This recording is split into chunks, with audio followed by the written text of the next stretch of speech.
Today we're talking to Fiona Blades, the Chief Executive Officer of Mesh Planning, an innovative marketing research agency based in Camden in London in the UK.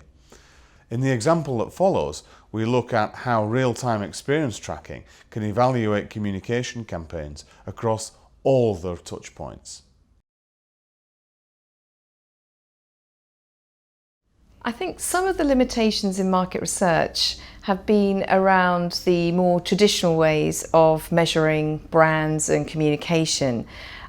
Because what you find is that you very often get a brand and communication tracker. And this will combine brand health metrics, which could be consideration or favourability, those kinds of things, brand image statements that you associate with different brands. And then you put some execution evaluation modules on the back of those, showing some TV ads. And there's automatically an assumption that the TV ad must be the thing that's driven the brand metric. In fact, it could have been something completely different. It could have been that there's been some new product launch that's gone in that doesn't have anything to do with the advertising. It could be that there's been some great social media. It could be all kinds of other aspects that could have been making the impact on the brand. So I think one of the limitations has been in the past, particularly for brand tracking, that you're asking people about advertising which isn't in the moment. That relates then to recall. So there's an issue with recall because people don't remember what they've seen and what they haven't seen. And this means that they'll very often, when asked, what have you seen, they will overclaim on big brands and on something which is on TV, and they'll underclaim things like, oh, I happened to see something in the supermarket, or a small touch point that might just have passed them by. But it could have been a very influential one in their purchase decision. So there's an issue with recall as well. We know that emotion is very important to understanding how people interpret brands. But again, we've done work with a psychologist, and he's explained that unless you capture emotion in the moment, it's gone forever. So there's no point in showing somebody an ad and asking for their response, because actually when they see it in real life, when they're sitting with all their mates, they may have a very different reaction to that in the context. So you need to understand how communication is working in context as well.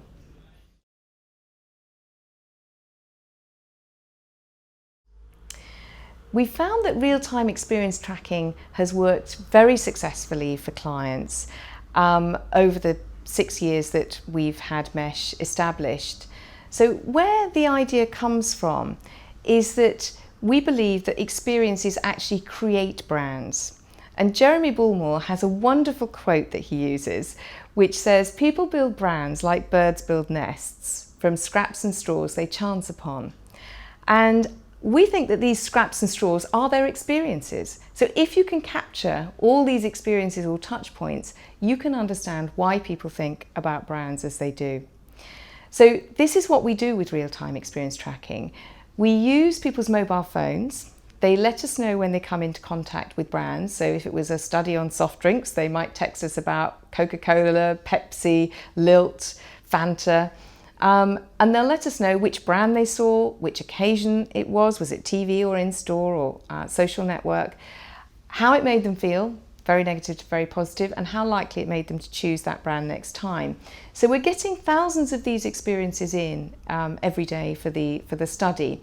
But before somebody actually tells us about the experiences, they give us their views as to their perceptions of brands. So we know whether they normally buy Coca-Cola or they normally buy Pepsi.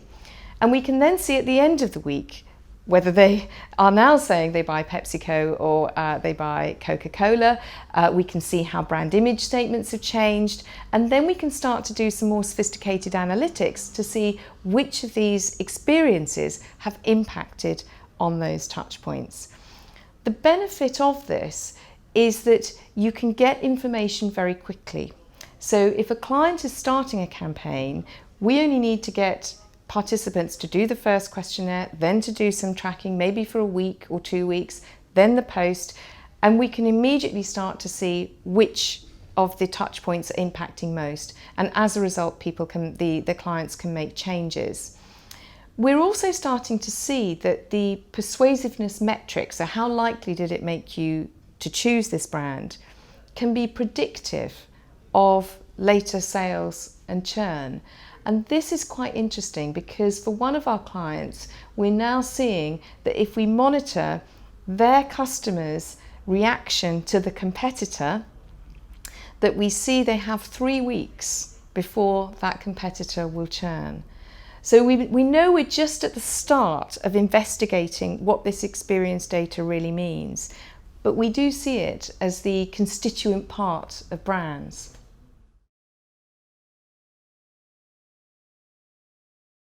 The role that our research plays within clients is really addressing a couple of needs actually.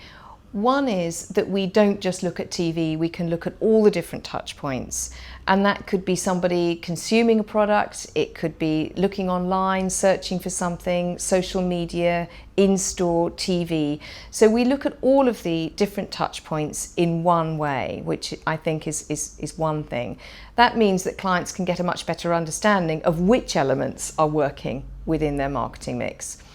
The other thing is because we capture the information in real time, so we're capturing people's experiences with brands and touch points as they have them, it means that we can actually get the information more quickly and we can let them know what things are working and what aren't, which is meaning that they can then optimize their activity very quickly and therefore benefit from the learnings.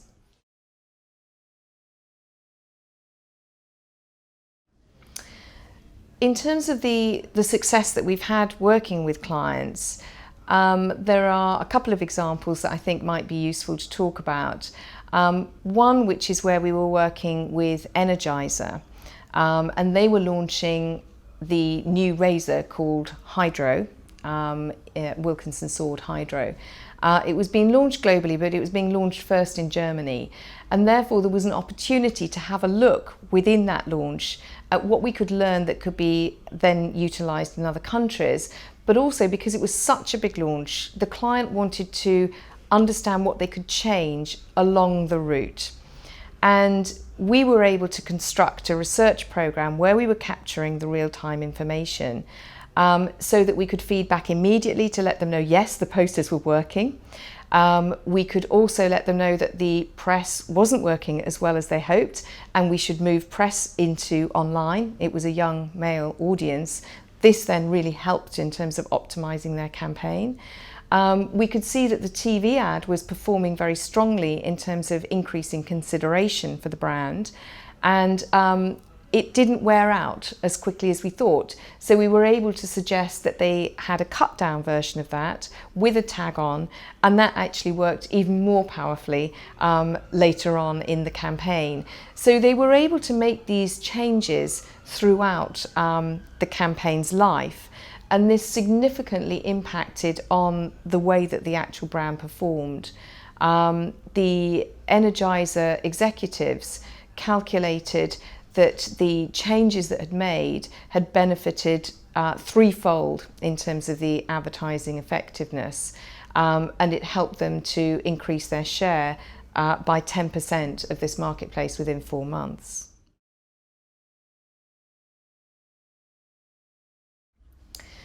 Well, a very interesting recent dilemma that Gatorade, one of our PepsiCo client brands, had was how to measure their campaign. So Gatorade was looking to reposition from a sports drink to becoming much more about sports nutrition.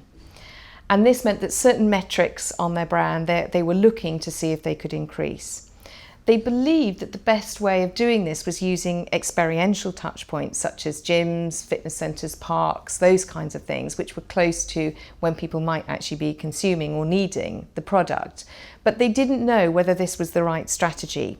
So what they did was they went with traditional media, with TV, sponsorship, outdoor, in-store, all the normal things, as well as the experiential touch points, in order to see how the whole mix worked together. we were able to pick up the experiential touchpoints through real-time experience tracking. And we could see that if somebody had had one of those experiences, that spontaneously they said it was a very engaging experience and much more likely to make them purchase this brand. We also did more sophisticated analytics around that work. So we didn't just take their word for it that they were very persuasive touch points. We looked at the brand metrics and how people perceived the brand before they started telling us about their experiences and afterwards.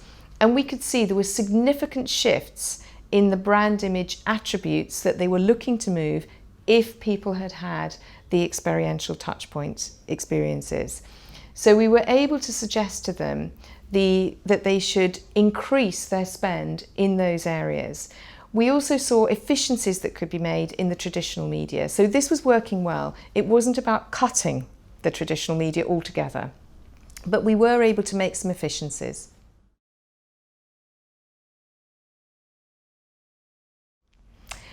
Well, I actually set up Mesh having been in advertising and marketing before that. So in fact, I'd never worked in a research agency before setting up Mesh. But what I found, particularly when I was I'd worked in advertising and then I moved into more kind of through the line agencies. So the last one I was at was Claydon Healy. And I was working on brands like Mercedes-Benz, T-Mobile, those kind of brands. And I knew it wasn't just the TV ad that was impacting on the decision. It could have been people going into car dealerships, or it could have been phoning the call centre or looking online. And all these different experiences were going to be contributing to the brand health. And I just felt that there wasn't a research tool that was available that we could really use to unpick, was it the direct marketing? Was it going in and the new point of sale we put into the dealership? Was it something that we'd done online? Or was it actually the TV ad, which was really all that we seemed to be evaluating from a research perspective? So I decided to set up an agency because there really wasn't anything else available that would actually help me to understand which elements of the marketing mix that I'd been working on were working best. I didn't know how the work was happening in the dealership, or was the online work that was actually driving the changes in brand. And I thought you could probably do this using a mobile phone. And of course, coming from a promotional background and sales promotion, we were starting to use mobile within the industry at that point. And I thought, well, that's a way that we can collect data in real time as people are having the experiences, and we won't have them forgetting what they've seen. So that was actually how we set about looking at setting up Mesh.